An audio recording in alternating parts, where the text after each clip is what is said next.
আল্লাহ নবী ইরশাদ করেছেন, যে ব্যক্তি রমজানুল মুবারাকার মধ্যে রাত জেগে ইবাদত করে, কিয়াম করে, অর্থাৎ তারাবির নামাজকে আদায় করে, আল্লাহ তার পূর্ববর্তী গুনাহগুলোকে মাফ করে দেন। সুবহানাল্লাহ।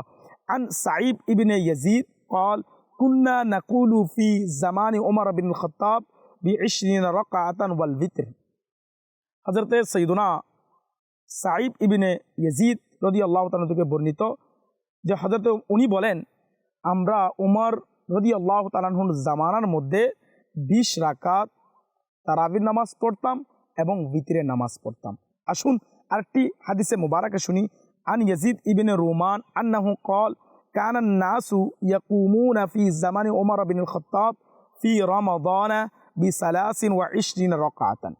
হযরতে ইয়াজিদ ইবনে রুমান রাদিয়াল্লাহু তাআলা আনহু বলেন যে মানুষেরা উমর বিন খাত্তাব রাদিয়াল্লাহু তাআলা এর খিলাফতের সময়, জামানার সময় রমাদানুল মুবারাকের মধ্যে 23 রাকাত নামাজ পড়তেন, অর্থাৎ 20 রাকাত তারাবি এবং 3 রাকাত হচ্ছে বিতরের নামাজ। সুবহানাল্লাহ সুবহানাল্লাহ। তাহলে আমরা জানতে পারলাম তারাবির নামাজ 20 রাকাত।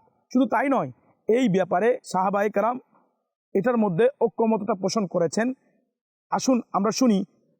ইমাম তিরমিজি রাহমাতুল্লাহি তাআলা বলেন, আকসারু আহলিল ইলমি আলা মা রুবিয়া আন আলী ওয়া উমর ওয়া গায়রিহিমা মিন আসহাবিন নবী সাল্লাল্লাহু আলাইহি ওয়াসাল্লাম 20 রাকাতান।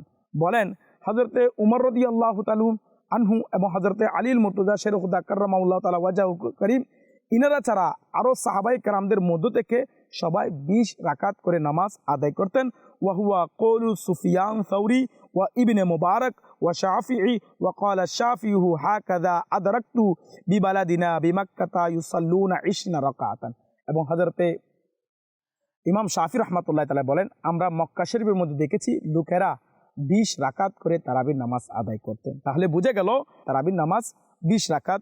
আর একটু শুনি, হযরতে আল্লামা মোল্লা আলী কারি রহমাতুল্লাহি তাআলা আলাইহি শরহে নিকায়া এর মধ্যে বলেন, তাহলে বুঝে গেল যে ইমাম বাইহাকি যে রওয়ায়াত করেছেন সহি সনদ দ্বারা, যে হযরতে আলী রাদিয়াল্লাহু তাআলা আনহু, হযরতে উসমান জিন্নুরাইন রাদিয়াল্লাহু তাআলা আনহু এবং হযরতে উমর বিন খাত্তাব রাদিয়াল্লাহু তাআলা আনহু এর জামানার মধ্যে 20 রাকাত করে তারাবি পড়ানো হতো। সুবহানাল্লাহ সুবহানাল্লাহ। আল্লাহ তাআলা আমাদেরকে আমল করার তৌফিক দান করুক। আমিন। বিজাহিন নবীল আমিন সাল্লাল্লাহু আলাইহি ওয়াসাল্লাম।